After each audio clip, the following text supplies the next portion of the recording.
We're now moving into the scientific needs to move forward. And our chair is Dr. Gail Wolochek, a professor at Northwestern University. She's a member, editor of all the major magazines, a member of, I don't know, anybody that has anything authority, she's involved with it. So anyway, Dr. Gail Wolochek. Okay, guys, so we're going to keep to time. That's my job. So I am only going to do very short introductions of everybody.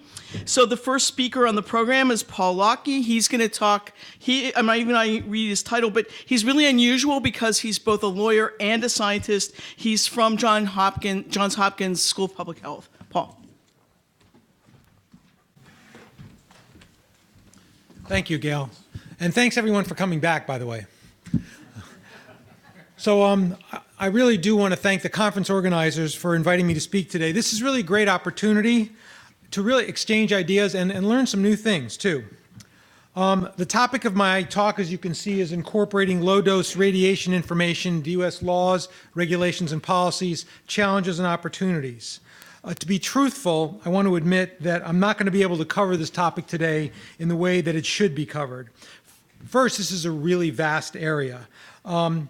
And as I'll soon point out, we simply don't have the time to do it justice because the entire landscape of laws, regulations, and policies that touch on low dose, which I'll refer to as either ionizing radiation or IR in my talk, is just monumentally large.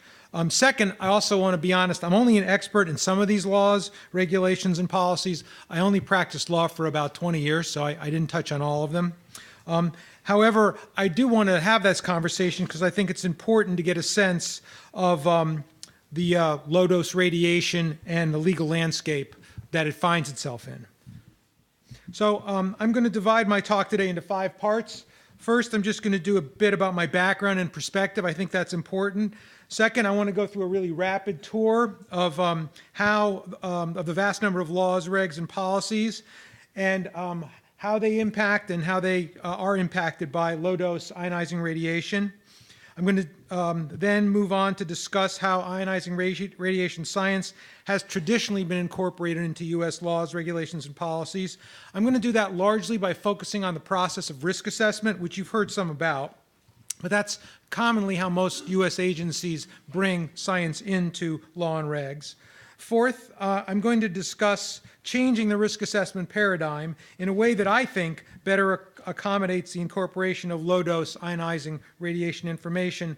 And finally, I'm going to talk about some of the challenges as well as opportunities that we as a community are going to have when we do that. In this part of my talk and the last part of my talk, I'm going to focus largely on the concepts of regulatory acceptance, what research is actually needed to strengthen the systems that we're going to rely on, and how risk assessment needs to be improved. So let me move on. So this is my slide from Wall Street to Wolf Street. As I mentioned, I've been practicing law I practiced law for about 20 years. I actually started my career on Wall Street. I was in One World Trade Center. You see that I actually had an office there. I was on the 57th and 58th floor. And after being on Wall Street for a while, I think it was 2 years, unless you look at my timesheets, and I think it was 3 years. I changed practice areas to environmental law. I represented mostly corporate clients, Fortune 100 companies, and I worked with them on environmental compliance issues and the occasional lawsuit.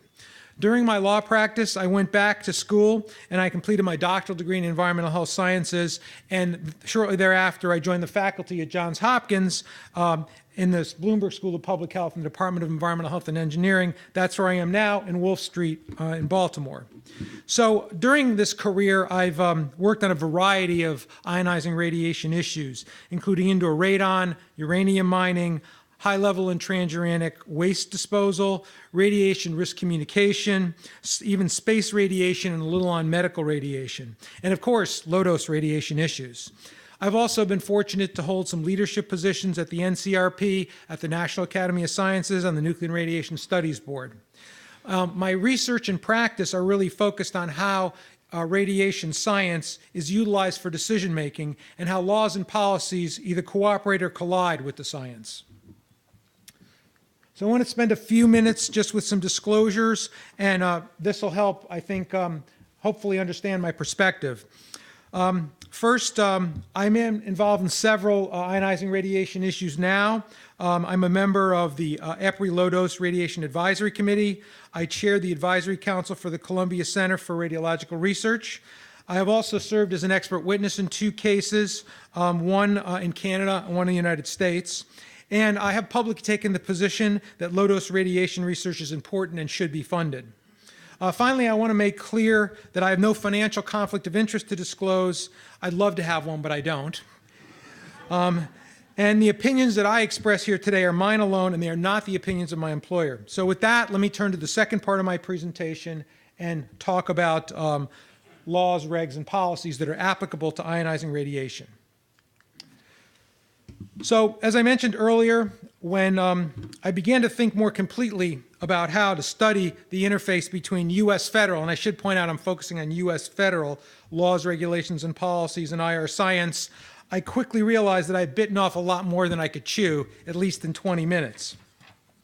So what I'm going to be presenting then is really more of a drive-by tour of the federal laws, regulations, and policies with an emphasis on how to get a sense of the full scope of this universe. I hope what you'll see in this part of my presentation is that this is a complex and very variable area.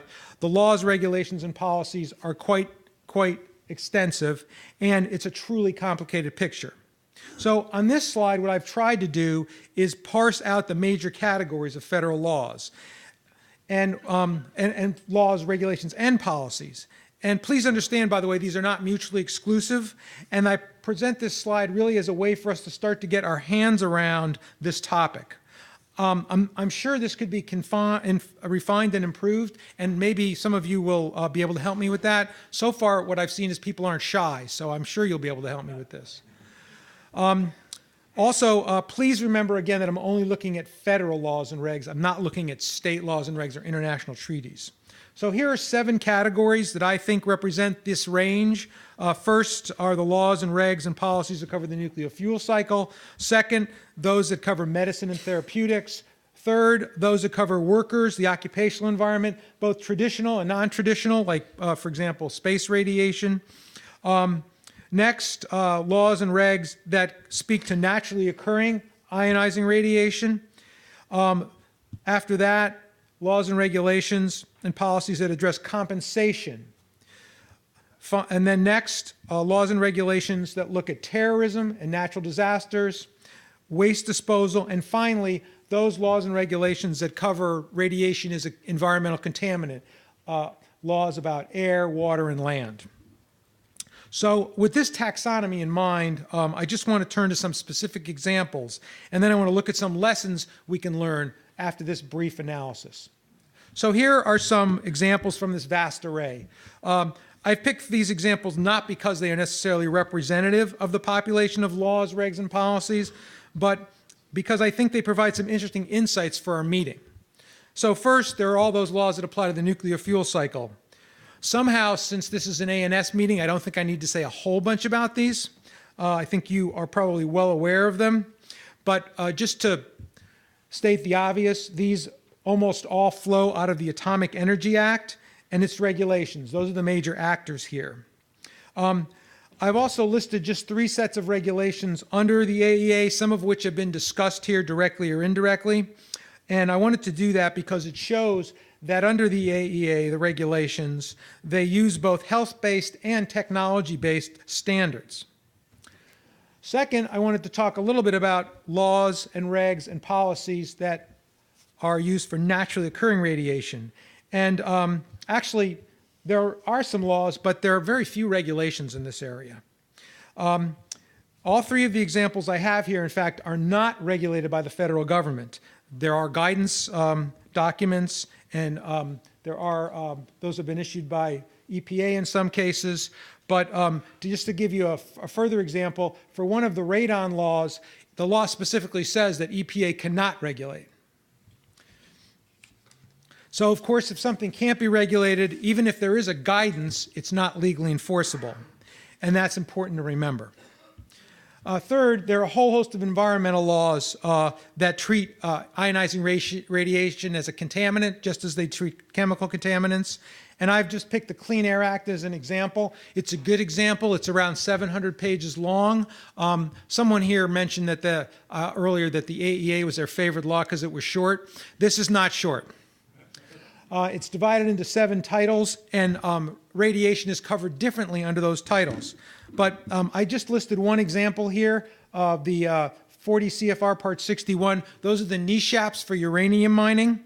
And I think that those use a technology-based standard with some health-based information.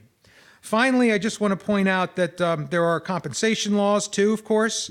And the compensation law I mentioned here, RECA, has regulations that have actually, I believe, been promulgated by the Department of Justice. So what does this tell us? Well, a couple of things. First, in some cases, ionizing radiation sources are not federally regulated at all, or they're subject to federal guidance but not regulation. Also, when you consider the full scope of how federal laws approach ionizing radiation, you see that a continuum emerges. A continuum where, in some cases, science is very important to places where science plays a very small role indeed. The last thing is, although I haven't discussed it much, but I'll discuss it next, is in almost all these situations, agencies use mainly 2 things to develop guidance documents and regulations, and those are consensus reports, think NCRP, ICRP, National Academy of Sciences, other organizations that we've discussed at this meeting, and risk assessment. So with that in mind, I want to talk about risk assessment a little more because it really is a key tool in bringing science into the law and regulations. It plays a central role as an information aggregator. So the first thing I want to say is risk assessment was born out of a shotgun wedding between science and law. This is the title of a law review article from 1985. I'm not going to go into this in any great detail, but suffice it to say that, at least in my opinion, there would be no risk assessment today without a series of federal cases, especially the seminal 1980 Supreme Court case, Industrial Union Department versus American Petroleum Institute, commonly known as the benzene case. Anybody ever heard of that? Right, okay. Now, in my opinion, again, it's because of that case and its progeny, because there were other cases that followed up, that risk assessment became the tool of choice for most federal and state agencies. In fact, that case didn't say that federal agencies had to use risk assessment. It was merely a recommendation by the Supreme Court that this was a good idea. Hint, hint, wink, wink, okay? The agencies got the message. So I think the traditional environmental risk assessment started to develop then, and risk assessment really became outlined and refined in many ways. One way you can look through it is through the National Academy of Sciences books. There was the Red Book that came out in 1983. I recognize many people also refer to that as the Misread Book, but that was the first book that outlined the 4-part paradigm that's still really pretty much in use today. There was Science and Judgment in 94, and then Science and Decisions in 2009. This is a graph from Science and Decisions, and I'm not going to go into it in any detail, but I think it provides probably the state-of-the-art thinking on what a risk assessment is supposed to look like. Okay, so let me then go to my next topic and how risk assessment is evolving.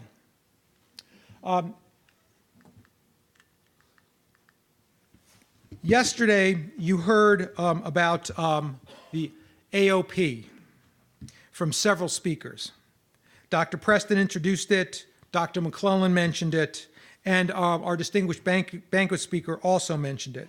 So I'm not going to repeat here what we have already learned, but what I hope to do is amplify this tool and discuss this tool in more detail and explain why it's worth supporting.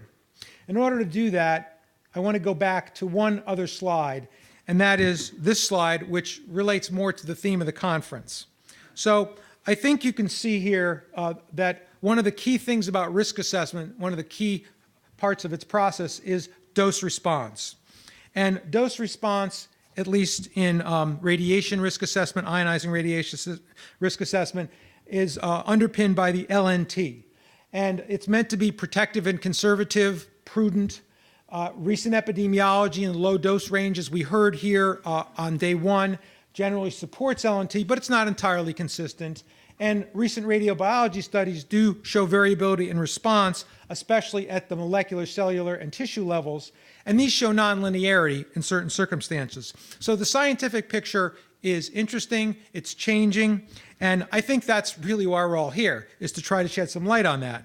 Now, to be honest with you, I actually think the question about LNT versus non-LNT is the wrong question. I do agree with the other Paul L. who just spoke, okay?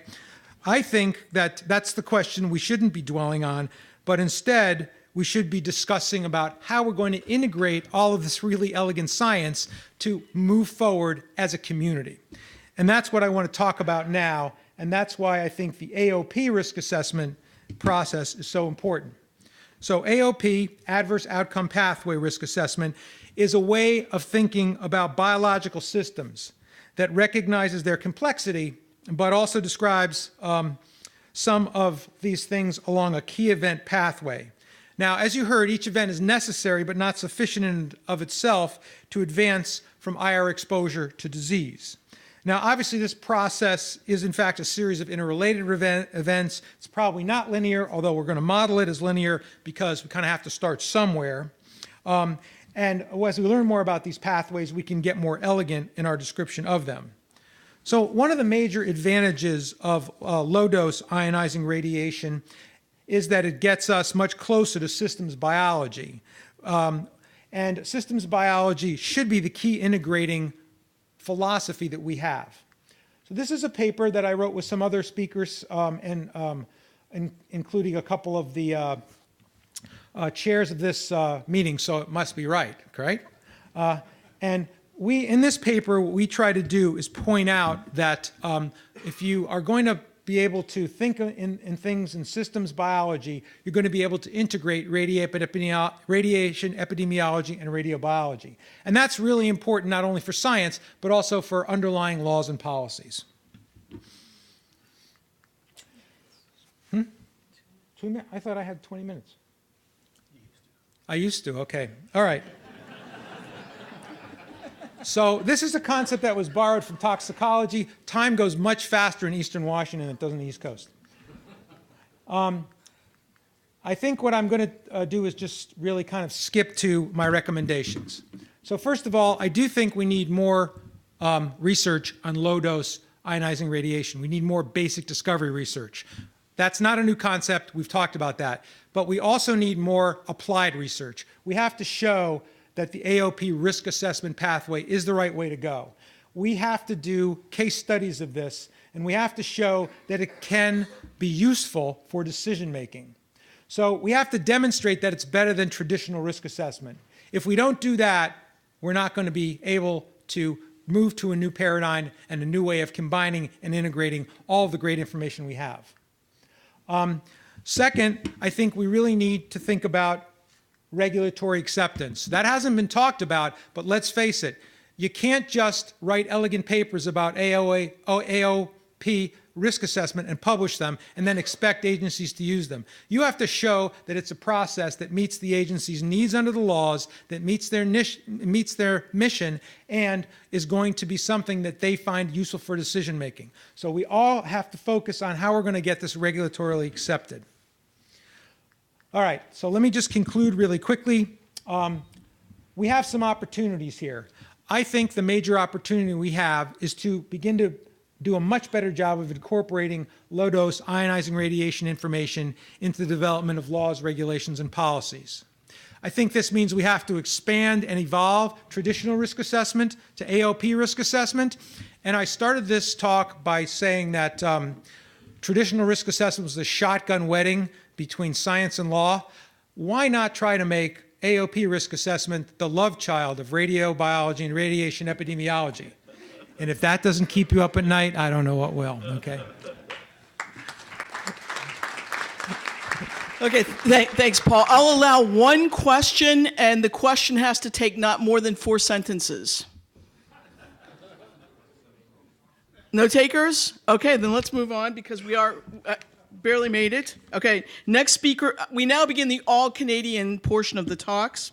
Dmitry Klokov is the next speaker. He's section head at the Canadian Nuclear Laboratory. He's already spoken once. Go, Dmitry. Thank you, Gail. Hello, everybody, again. The organizers asked me to speak on behalf of whole Canada yesterday, and today they asked me to speak on the behalf of the whole world of radiobiology. Thank you. Great honor. Who better? Who better? I'm happy Gail is here chairing because she can stop anytime and say, Dmitry, stop.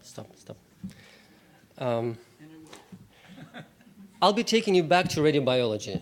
To understand where we should be going, I think it's important to understand where we are and how we came to where we are. So I started building, what I'll be showing you today is my own opinion, amalgamated with, it's a synthesis of my own opinion, with the opinion of many researchers I've been talking to in the course of last year, from Japan, from Europe, from Australia, from North America, India. So I hope it's a reflection of the common opinion of the radiobiology world, low-dose radiobiology world. So let's take a look at my frivolous interpretation of the interest dynamics in low-dose radiobiology over the recent history. In the 90s, we already had a high level of interest, scientific interest in low-dose radiobiology, and it lasted for 1.5 decades and then dropped, okay? And I want to put in here some low-dose radiobiology programs and research platforms that we're all familiar with and some that we're not familiar with. We know the DOE low-dose radiobiology program, followed by a bunch of European platforms, starting with NODE and followed with all these nice and flashy acronyms, Melody, Doremi, Euramed, Euradus, etc.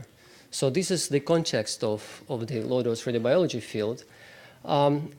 However, in the background, there were several platforms running in other countries. In my own country, in Japan, huge low-dose radiobiology program. In India, at Baba Atomic Research Center, in other countries. So that's the landscape that we have. So let's take a look at what caused this high level of interest and what helped maintain this interest. And I'll go quickly through this.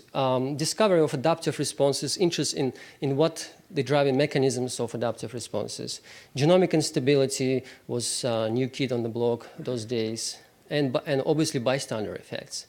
And of course, advances in technological advances in the way we can do experiments helped a lot. We sequenced human genome. We had genomic, we had tools to interrogate genomics, proteomics, etc. And of course, controversy over the LNT. So we felt those years that we have everything to solve the problem, the controversy. So what were the outputs? What were the results of those prosperous years of low-dose radiobiology? We learned a lot about radioadaptive response, that they're very common, however, not universal. We learned how bystander effects are very important in mediating biological outputs and health outputs through cell interactions, microenvironment, and obviously genomic instability.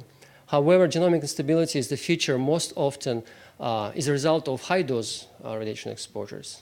So all in all, there is a lot of data generated providing very detailed mechanistic picture of various pieces of biological organization and how they respond to radiation, supported a lot of, by a lot of omics data. However, it had some other consequences. We realized that we had many more questions at the end than we started with, because we realized how complex the biological organization is. And I'm going to illustrate that, and I'm going to jump ahead and say that this was one of the reasons for decline, actually, surprisingly. And I just want to illustrate graphically the biological complexity, this is the understanding of the p53-dependent cellular responses way back in the years. Very simple diagram. Just a few genes involved and causing cell cycle arrest, apoptosis, senescence, etc. This is what we have now, and this is not the most comprehensive understanding of the p53-mediated responses. P53 is in the middle. By the way, you don't have to read that.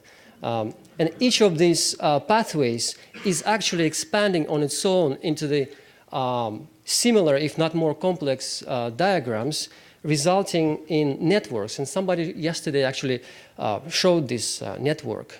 So this is a network of molecular interactions with nodes where we have networks interacting with networks. There's no way human eye can extract meaningful information from this. So machine algorithms are doing that for us. So that just illustrates complexity. And these are various levels of biological organizations. By the way, what does it remind you? AOP, right? I didn't mind AOP when I was building this picture. These are various levels of organizations and some of the important processes relating to this and to responses to radiation.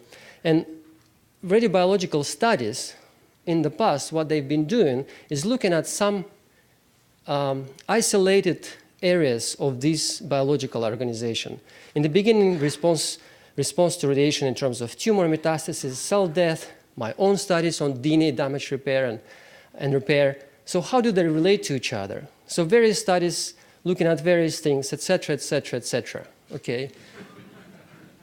And now the question was how to stitch all this information together. And it's very difficult because all these pieces are coming from different labs, different parts of the world, using different models, etc. But we do need this holistic picture of what's happening.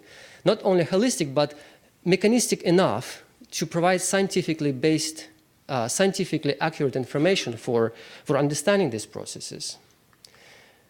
And this, what's happening inside this green box will differ, depends on the cell type, tissue type, organism, dose rate, quality of radiation, etc., you name it. So that's impossible to do within a framework of one laboratory or even organization. So it's very important that we're talking to each other, radiobiologists of the world, because it's only a collective, globally collective effort that can solve that puzzle. So let's take a look at the causes of the decline. Again, like I said, it's biological complexity. We just realized we don't have ability to put all this information together. And epidemiological studies. There's been a lot of epidemiological studies in the last couple of decades supporting the LNT, so actually continuing the controversy. And because of that, the controversy became the downward driver.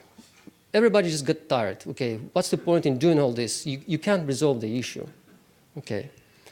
However, I noticed this. In the last 3-4 years, there's been a resurgence, revived interest in low-dose radiobiology. And this meeting is testimony to this. So what are the reasons? Okay, here I exhausted my animation skills, and I'll go into text mode. Again, we have new tools available to us that were not available 10 years ago, such as ability to edit genome very precisely, genetic fluorescence tools where we can monitor things inside the body, in vivo, in a mouse, very precisely. And we have much better mechanistic understanding of these pathological processes, mainly carcinogenesis, that is our main goal, and the involvement of the immune system, etc. So altogether, now we think we're in a good position to start again. We also realize the need for synthesis of the currently available information, because now we can look at this, revisit this information with the current knowledge and extract some new useful information. We also have tissue banks that we can go and analyze using these new tools and again extract new information that is very relevant. I think it would be fair to say that there is an increasing appreciation that human relationship with radiation is a long-term relationship. Nuclear power has no alternative for the long term. Medical exposures, space travel, if not within 20 years, but eventually human will go to other planets. So we do need this in the long term. And of course, public concerns and pressure continue and grow because of this controversy, because we can't explain properly things. So these are drivers of the interest 2.0 in low-dose radiobiology. So what do we need to do? What are the needs? The first bullet I'm going to put in here is that we need to be very careful what we're using in our research. Using real low doses and low dose rates is very important. And very related to this, very often I read papers, I peer review manuscripts, where researchers put their studies in the context of low dose radiobiology, radioprotection. They study low doses, they study intermediate doses, high doses. They don't read any effects at low doses. Sure enough, they see effects at high doses or intermediate doses, and they conclude that radiation is toxic or damaging without providing further context, okay? And that's misleading, confusing. I know we researchers, we care about impact factors, about Hirsch indexes, etc., but we need to be responsible because a lot on the stake how we interpret our results and results of each other. So we should be very careful in reporting our results. In vivo studies, I think there's a consensus that in vivo studies are indispensable for understanding biological effects, health effects of low-dose radiation. Of course, there are issues such as mouse to human transition, conversion of the information. It's been mentioned today, the space talk, very nicely. But we need to find a way to do that. Another bullet, actually a big time bullet. There are tens of millions of people who are exposed to low doses diagnostic imaging medical exposures. And many of these people are not ill, not sick patients. So there is a way to use these huge cohorts, much larger than A-bomb cohorts, to do epidemiological studies, but much better epidemiological studies that we do now. This would be direct, well-planned studies that take into account all the information, all the confounding factors. So that's a very, very huge opportunity for us. And the last bullet is about individual radiosensitivity. It's one of the priorities in European low-dose program, and it's very well justified because many of you probably were in Chicago last week, where the LNT debate was won by Francis Cucinotta in favor of LNT based on this argument. LNT, let's protect a few sensitive persons, even though we know that most will be okay. And LNT is love, all we need is love. So that refers to individual radiosensitivity. We need better understanding what people of what genetic variants are more sensitive. So maybe it actually speaks to the graded approach in radiation protection. Maybe these people will have different limits, lifetime limits. It could be possible. Not all, some of the uncertainty in epidemiological studies probably is coming from the individual radiosensitivity issues. And we have tools to address these questions. Okay, my concluding slide, big picture. So what we need is a strategic global agreement of the research agenda. We need to have a situation where whatever we do is agreed by all, by the radiobiological community, so that we don't repeat each other, and there is strategic understanding where we're going to. It will require global collaboration, no tissue wasted, no assays missed, etc. And I propose that it could be regulated at the funding level. When I submit a grant proposal and suggest to do this mouse study and look just at the effects in spleen, it should not be studied because I'm wasting the whole animal which could be used to extract very useful information. And it could be also implemented at the publication policies. There are people in here who are editors and peer reviewers. If this kind of manuscript is submitted, we should be pointing that it's not a good science practice for low-dose radiobiology. We need public license for our research. We need to put our individual researchers' interest below the interests of the public, because to me, this morning session was, in a way, revealing, eye-opening session. Not many researchers have this opportunity to realize what consequences their research can have, their conclusions can have. So it's very important, I believe. And we need continuous interaction and communication with the regulators, because we can educate each other, teach each other on what's going on in each other's fields, because that's important, because it's not just about low-dose radiobiology, it's about a larger, bigger picture, bigger context. So that's my message to the audience. Thank you. Whoa, and he stayed to time, so thank you, Dmitry. I'll allow 3 questions. Please, Niwa. And no more than 3 or 4 sentences to ask your question. Okay, one point, you talk about low-dose research. But when it comes to radiation carcinogenesis, we even don't know the moderate, medium dose or high dose mechanisms yet. So nobody ever traced from one single damaged cell all the way to cancer, right? So I think you don't have to dismiss middle dose range or high dose range. In order to understand low dose range, you have to understand the high dose range mechanism to start with. Then you ask the question, is this different from low dose cancer or not? But the trouble of low dose thing is, take for example 1 gray, relative risk goes up to 1.5. Means if you pick up these people, cancer coming from these people, 1 out of 3 are radiogenic. So can you discern which one is radiogenic or something without knowing the molecular signature or whatever to pinpoint down this is due to radiation? Thank you. I absolutely agree with you. I didn't say that we should not be using intermediate or high doses. I said that, and I myself use in my research intermediate and high doses all the time. You must do that. It's the way you report your results. If you put your context in a low dose research and then conclude radiation is genotoxic, we know that. That confuses people. And I also agree about radiogenic nature of tumors.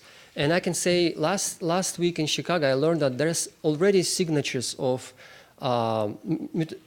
mutation signatures of tumors induced by low LET and high LET. And I can send you the reference to these researchers, and I think we'll have information on that. It's important.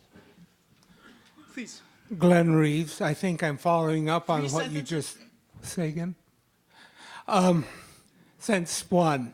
After Chernobyl, the ratio of papillary to non-papillary thyroid carcinomas was considerably skewed in favor of papillary carcinomas.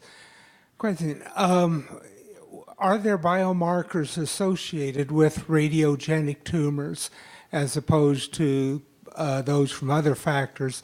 And then number 3, since many cancers are multifactorial in origin, how will we balance that?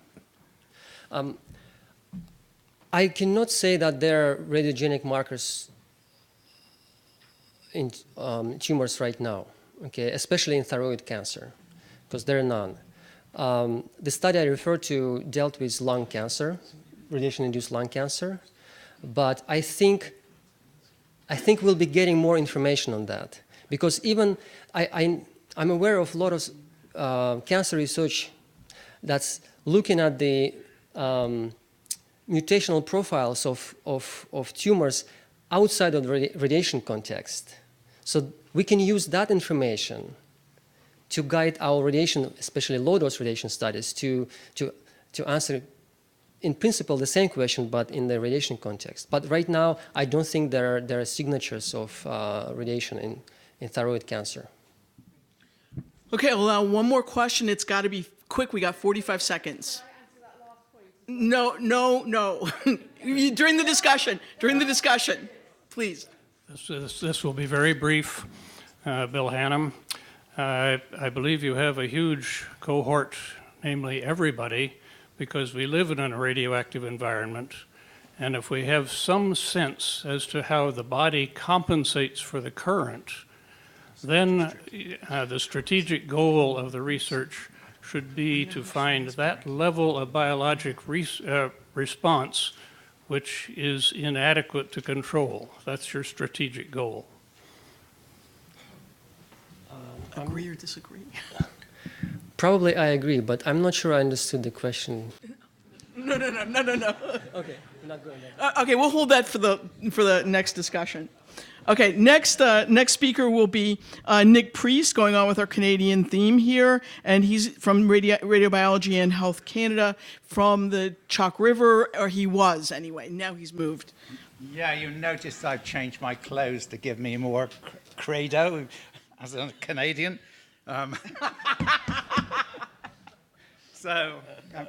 Okay.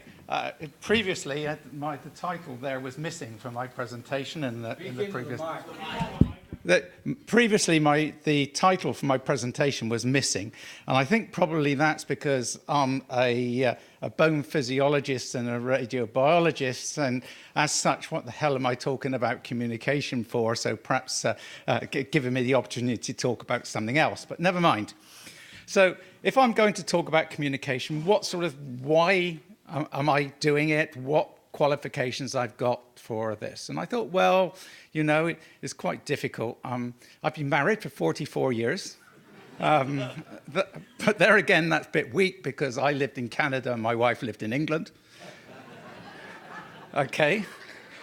More importantly, for many years, I was on the Department of Energy, UK Department of Energy education program. So I went around schools giving talks.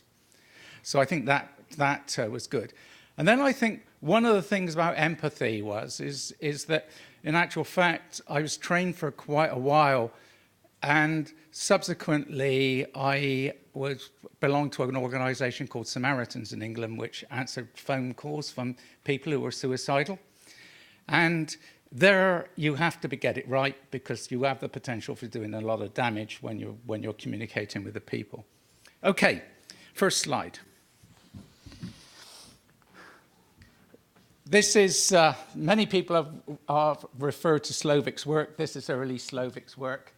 Quite clearly, people have been saying, yeah, technology is associated with the nuclear fuel cycle or with radiation, the highest level of concern within the population, and other things which you think might be very, very much more dangerous, like handguns and explosives, people don't worry about.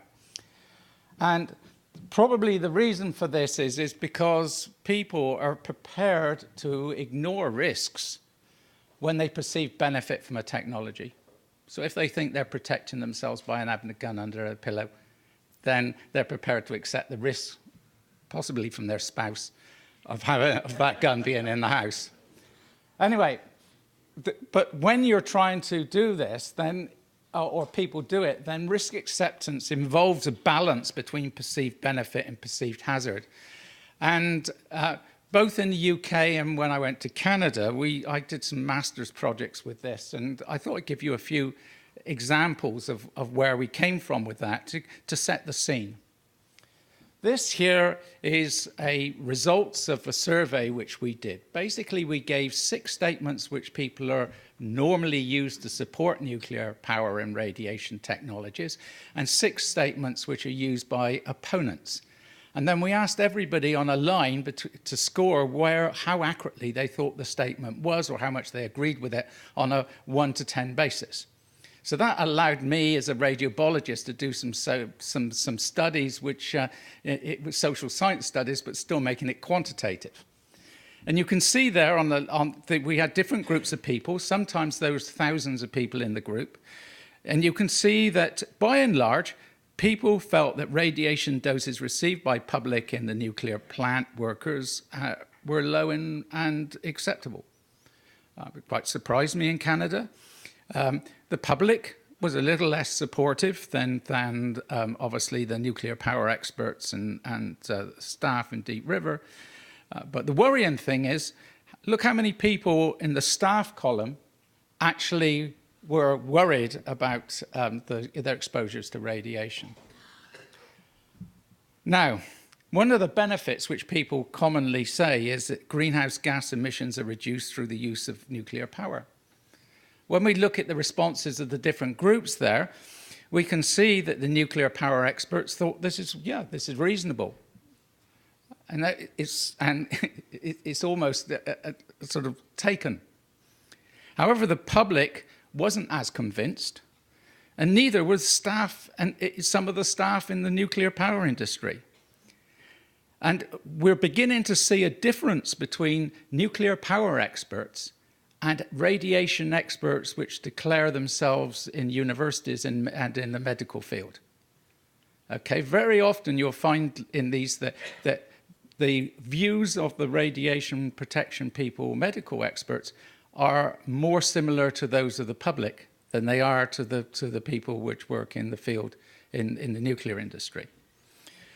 Next one is electricity produced by nuclear power is cheaper than that produced by renewable resources. And this was done a few years ago, and at that time it was clear that wind and solar were much more expensive ways of generating power than nuclear. But you can see that again, there was a lot of confusion there. The width of the band, the black line represents the median, the green represents one standard deviation, and basically the lines represents the 95% confidence intervals. If we look at just a couple of the detriments, then the nuclear industry is dangerous because accidents can result in plant meltdowns and the release of radioactivity to the environment. And generally, people were supportive of this statement, worryingly, including quite a number of staff working at CNL. Okay. And certainly the medical radiation experts had exactly the same views as the public in this. Okay. And then the last one example I wanted to use out of the 12 statements which we had was nuclear radiation is much more dangerous than medical and natural radiation. Clearly all radiation, if it's the same quantity of radiation, is the same, and where it comes from, it doesn't matter at all. However, the medical radiation experts weren't necessarily convinced about that to the same extent as the nuclear power experts, and the public weren't convinced at all.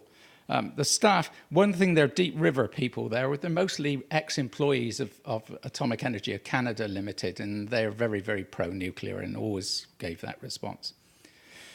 But so if I look then and say, well, how much do those different groups differ from the professional experts, nuclear experts, okay? Then you can see that on average, okay, the public and the medical experts perceived less benefit than the nuclear experts. And the staff and Deep River residents also to a smaller extent.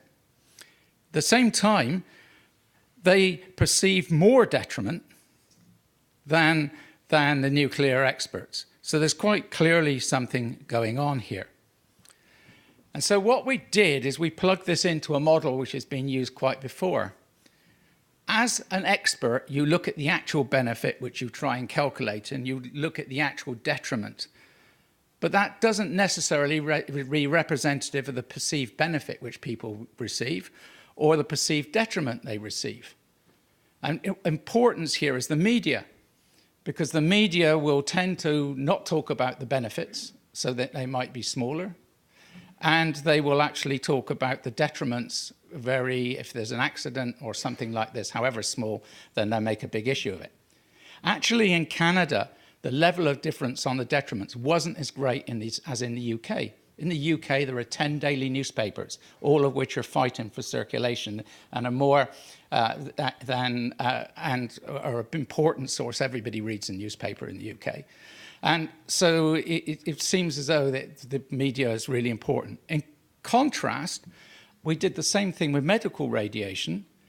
And there, because the media was neutral, the people perceived benefit more than detriment, and the technology was acceptable. So what can we learn? Well, the message is the public were generally supportive of benefits, but sometimes the views were not very well formed and there was a lot of difference.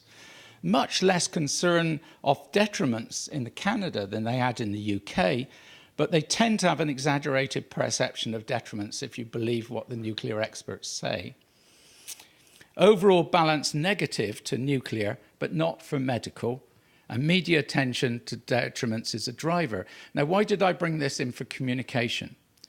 Well, I think one thing is we need to educate our workers better.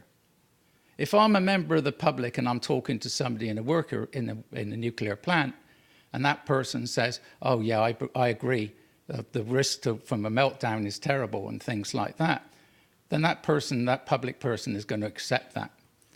Exactly the same with the medical community.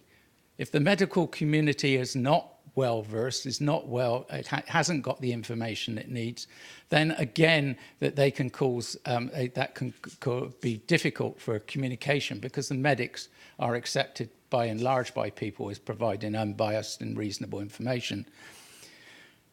And we need to educate the media in some way to overcome the media bias, and that's a very difficult thing. Okay, information sources. If we look at where people get information from, because in order to change these perceptions, we need to, in some cases, we need to look at where people get their information from, because that's where we need to target. And this is from a paper in 2017, post Hiroshima. And it says there that the biggest worries concerned with perceived risk of genetic effects and delayed health effects. Yeah. Where people obtain their information was important in determining their degree of risk aversion. In general, the impacted populations trusted communications from neither central government nor national newspapers, but were more likely to trust information from friends, online information, from researchers, other online information, rumors, regional newspapers, and the radio. And one of the critical things there is now we know that media like the use of the internet is such that we really have to look at how we use social media and try to get our message across. And that's a difficult thing for the industry to swallow, because generally the industry regards social media usage as a loose cannon which could backfire on them. But I think that's where people are getting a lot of their information from now. Okay, the other thing is if I go back, what about the messenger? Who should the messenger be? And because people respond emotionally rather than intellectually to risk information, the risks of radiation exposure are best communicated by someone who is knowledgeable, is recognized as a health expert, is trustworthy, but has no conflict of interest, but a stake in the community, such as a community physician. This is why I think educating our doctors and our medics is really important. Such a person should first respond to perceptions of risk and underlying emotions, since use of only facts often fails to counteract fears. Without trust, you need to establish trust in order to have a rational base for discussion. And one thing I think is important is you can train a good communicator to make them better communicators, but it's very difficult to train a bad communicator to be a good communicator.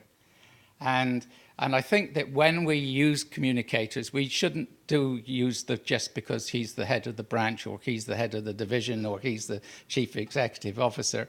Then when we communicate, we should choose the people within the organization which best communicate, are the best communicators and the most likely to get the message across. The other thing is empathetic.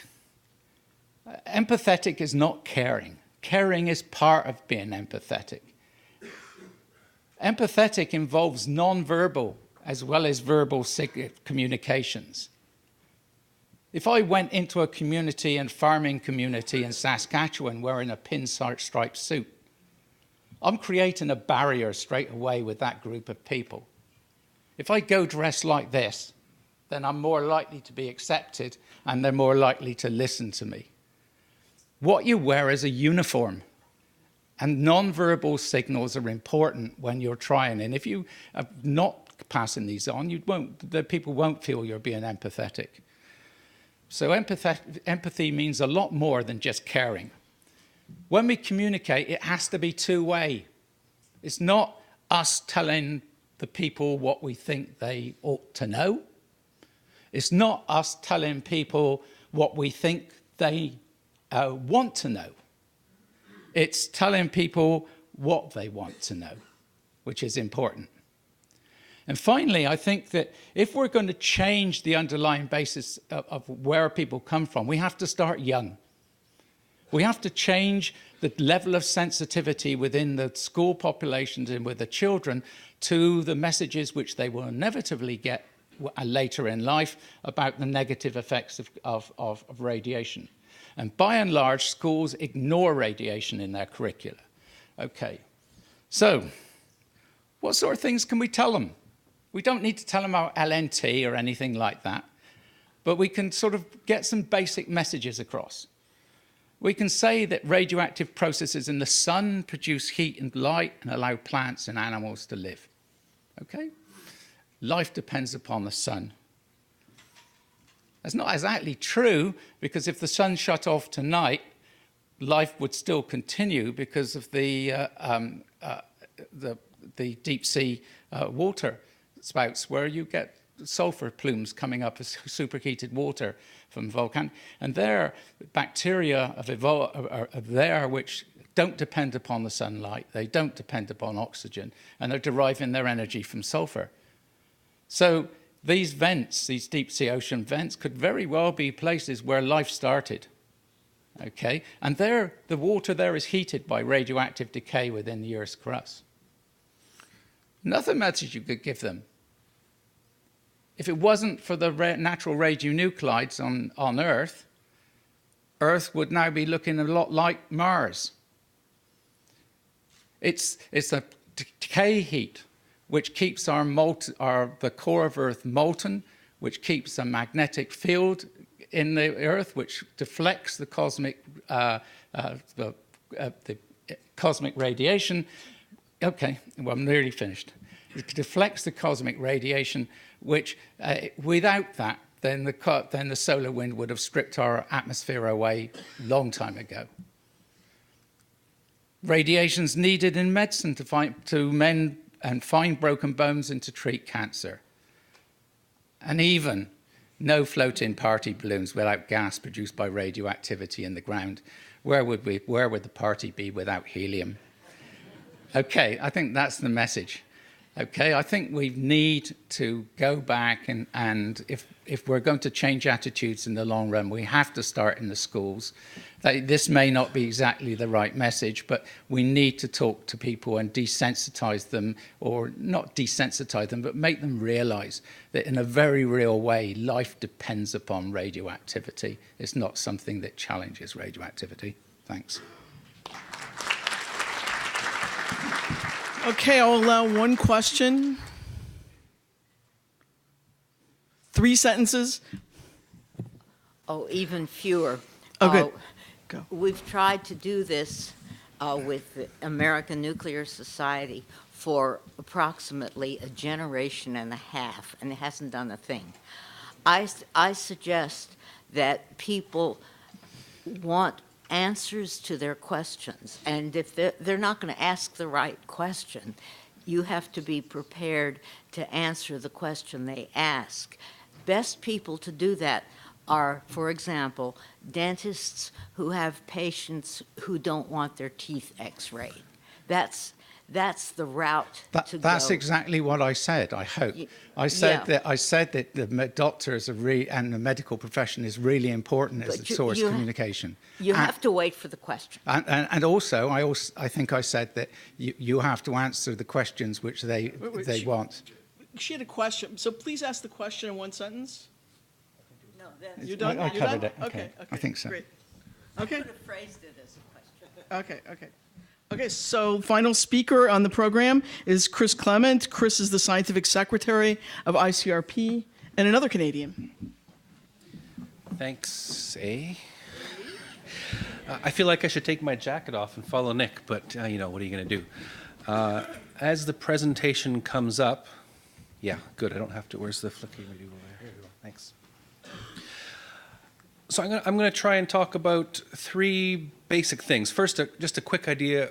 I hope most of you have heard the initials ICRP, but I wonder if you really know what we are. We don't report to the UN, we don't report to governments, we don't report to industry. We're an independent group of about 250 people around the world. We work for the public benefit. We're actually registered as a charity in the United Kingdom, although we're international, and therefore we're legally obliged to work in the public benefit, and in principle the Charity Commission can check on that. And we're trying to protect people and the environment from ionizing radiation without unduly limiting associated benefits. That's right at the top of what we do, and you can see already there's a balance between protection and reasonableness. Hopefully we'll get to that to the end. The next two slides I hardly have to do now that Ryoko said something earlier today, but I wanted to clear up a misconception that I heard before the meeting and even during the meeting about orders of evacuation and return in Fukushima. And this first one might be a bit surprising. Ryoko said basically the same thing earlier today, and it sounds so strange that I double-checked it with some colleagues who work in the Japanese government who were part of making the decisions.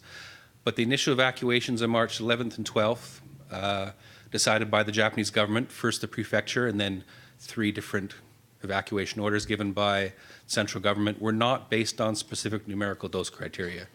There was huge uncertainty. They didn't know what was going on inside the plant. They had almost no information. They were facing terrible consequences, and they told people to leave. That's what it boils down to. I'm sure it was much more discussion than that, but that's what it boils down to.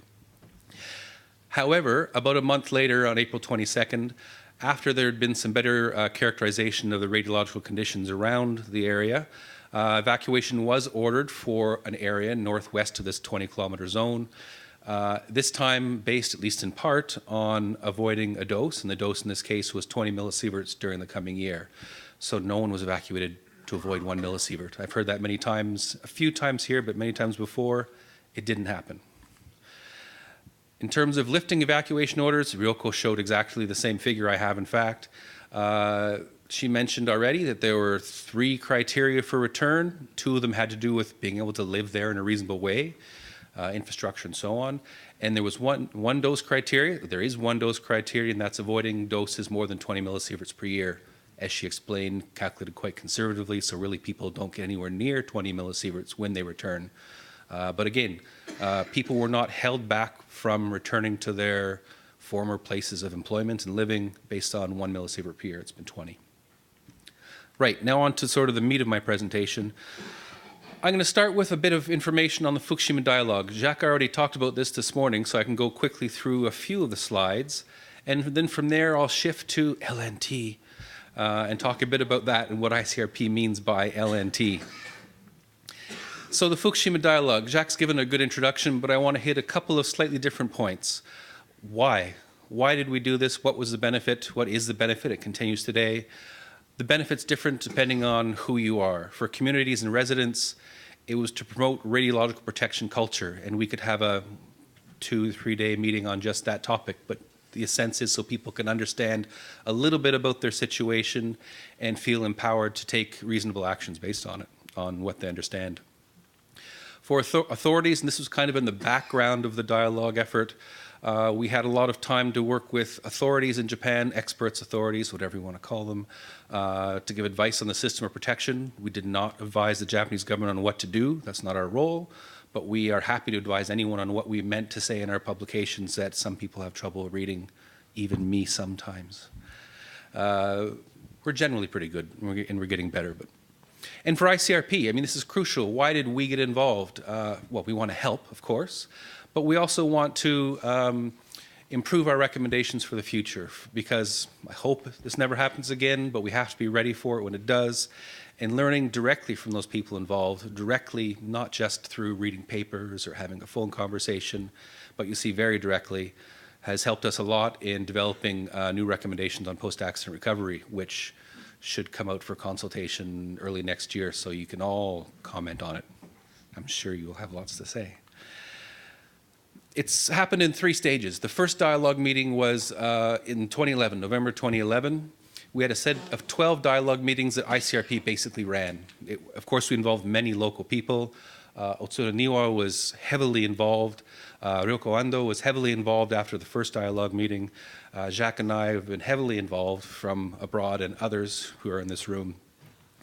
After this first set of 12 dialogue meetings, we had an international symposium and invited people from around the world to come and learn about what the dialogue is and what we learned so far. There's a proceedings available. I'll come back to that in a second. A second set of meetings happened 2016 to 2018, slowly handing over management of the dialogues to local people, with ICRP continuing to be involved because local people saw the value in ICRP there as a neutral third party to moderate, if you want to use that term, in the nuclear field, discussions, so they didn't become too heated, if you see what I'm saying.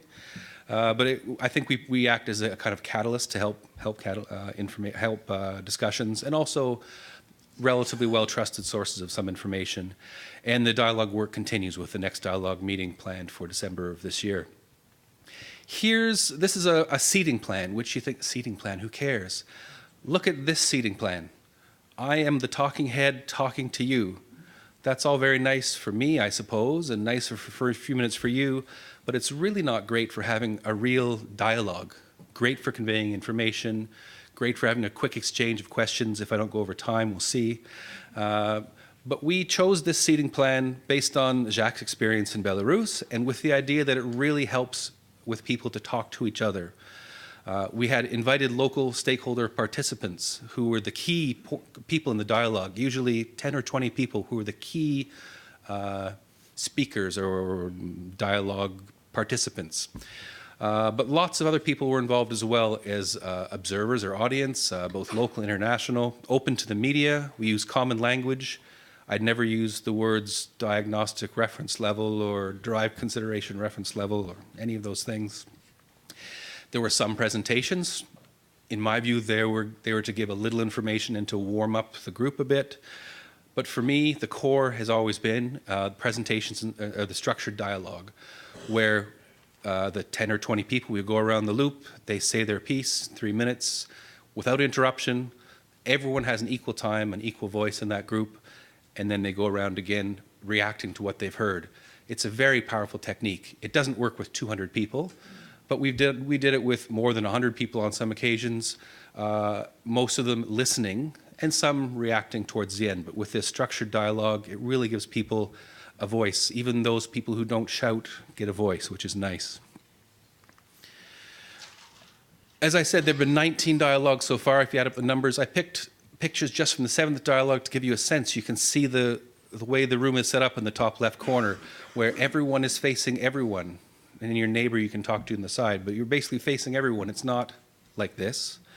On the top right corner is an example of a local farmer who's showing off his products and discussing the successes and difficulties he's had since the accident. In the bottom right is an international expert. This is Deborah Otten from Norway, talking about experiences post-Chernobyl there. They're relevant to Fukushima.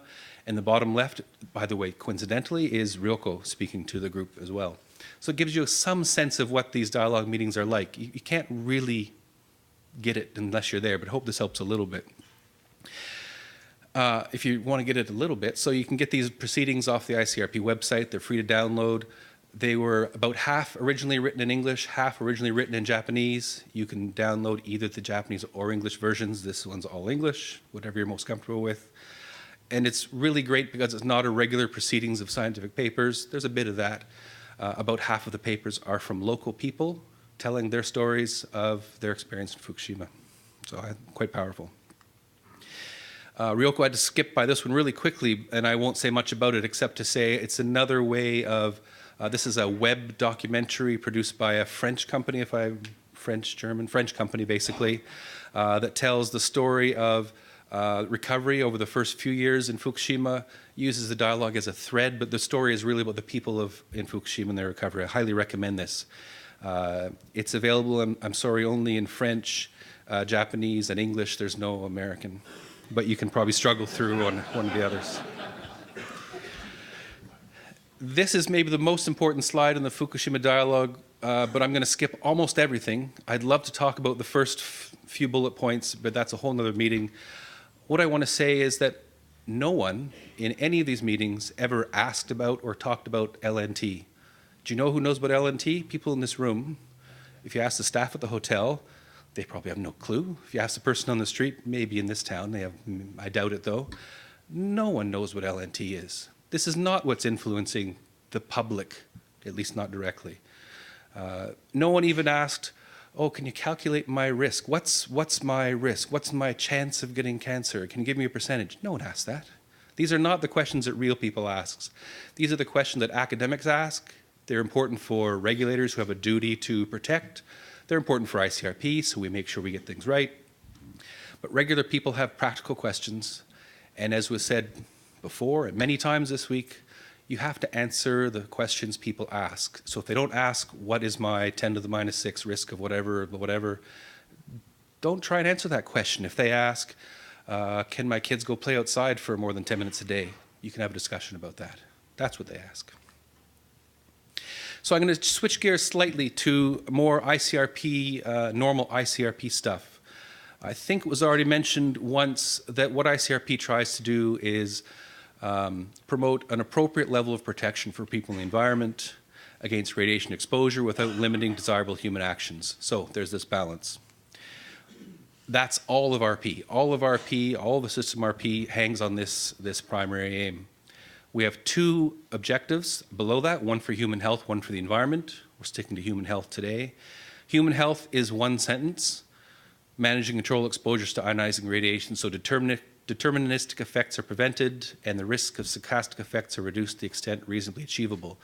Everything in the system of protection related to human health comes back to that statement. To put it in something slightly plainer language, prevent effects that are, at least in principle, preventable. Those you can't prevent in principle, manage the risks in a reasonable fashion. So this managing risks in a reasonable fashion is where LNT comes in. But we do use two models of protection. We use a deterministic model and a stochastic model, tissue reactions, cancer inheritable effects, types of effects. For tissue reactions, we use a threshold. We have a whole report on thresholds for tissue reactions, publication, I'm not going to say the number because I'll get it wrong, maybe 118, around there, on tissue reactions. We have look at thresholds for sterility, skin erythema, induction of cataract and lens of the eye, well, that's a controversial one, many other endpoints. And we use a threshold model for protection for those effects. So we use thresholds, absolutely. We used thresholds back in 1928 in principle, and we still use them today. However, for cancer inheritable effects, evidence seems to be to use a different model. And what we picked is a model where increasing dose increases the probability of effect. We have picked a model that has no threshold, and we've called this LNT. A key point to make here is this is a classification, simplification for protection purposes. People shouldn't do biological studies to decide which category their biological effect falls into here. People should do studies to understand what the dose response is, what the biological effects are, what the mechanisms are. These are categorizations for protection purposes. And there's an important distinction there between scientific categories, scientific classification, scientific understanding of risks or effects in this case, and this simplistic binning for protection purposes. So, on to the exciting part of the talk on LNT.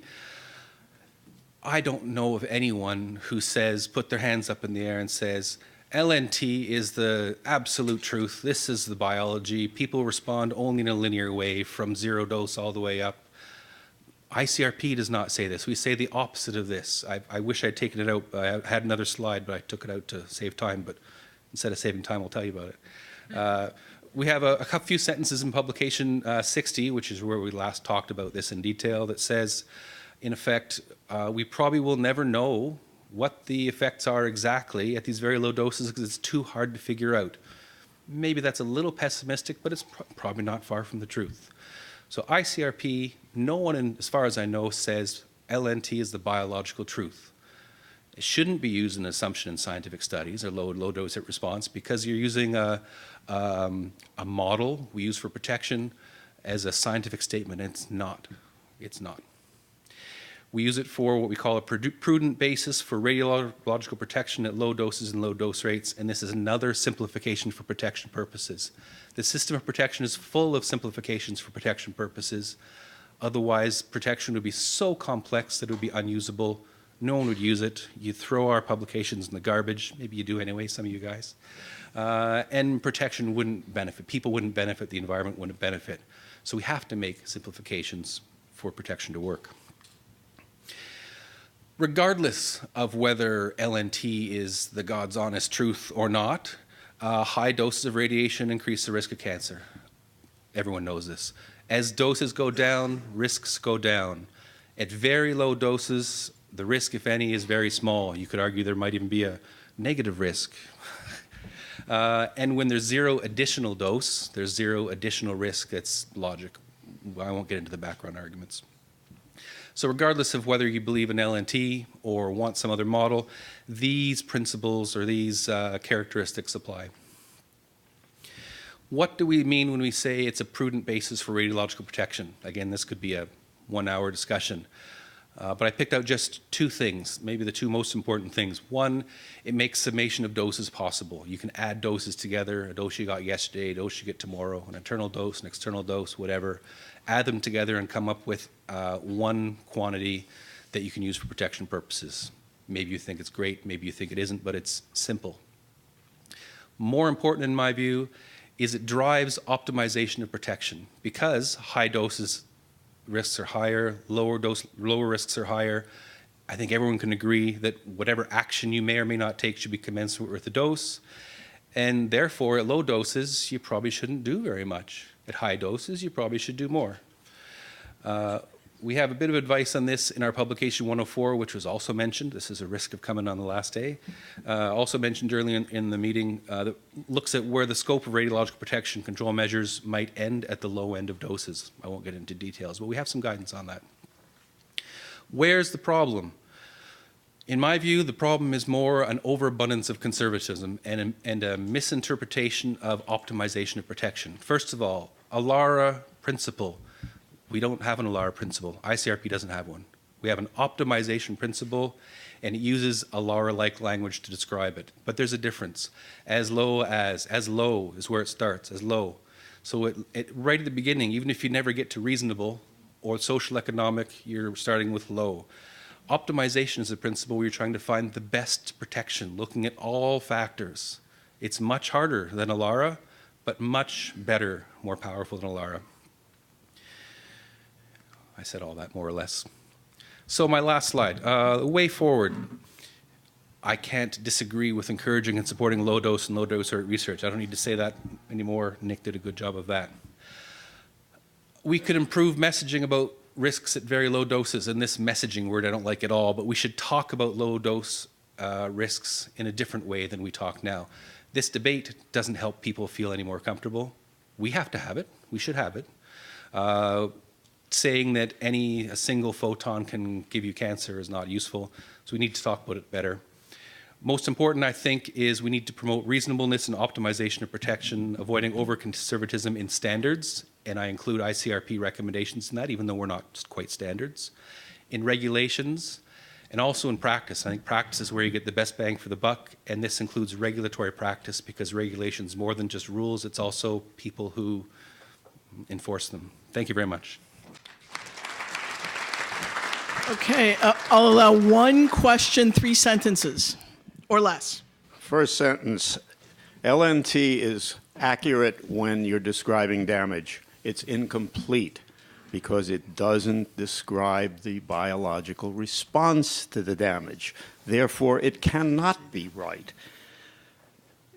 Secondly, it's not additive. If you have repair or removal within about 24 hours, and there's plenty of evidence for that, the next day you start afresh. And when you start adding doses from one day to the next, you have a meaningless quantity.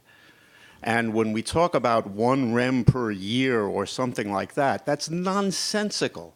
You can talk about per hour, yes, because over that period of time, it is additive. But over longer periods of time, if you keep starting afresh every day, it's meaningless. So I'll respond only very briefly. LNT is not meant to be accurate. It's meant to be a reasonable model for protection. So if it's not accurate, I'm not too fussed, as long as it's not crazy off. But you suggest it may be crazy off, right? We have a task group run by Werner Room right now that's been operating already for about 3 years, looking at exactly this question, because it's not just you who's questioning LNT, or more specifically how you use high dose and high dose rate information and other information that's available to estimate doses or risks at low and low dose rate. We question it as well. So already this group's been working for 3 years. Werner showed many papers have been published as preliminary results. It's going to go on for a few more years, and we're looking at this really carefully. Okay. Thank you, everybody. I now turn this over to Chris because he has the next panel. So next panel, get up here quick, and everybody else get down.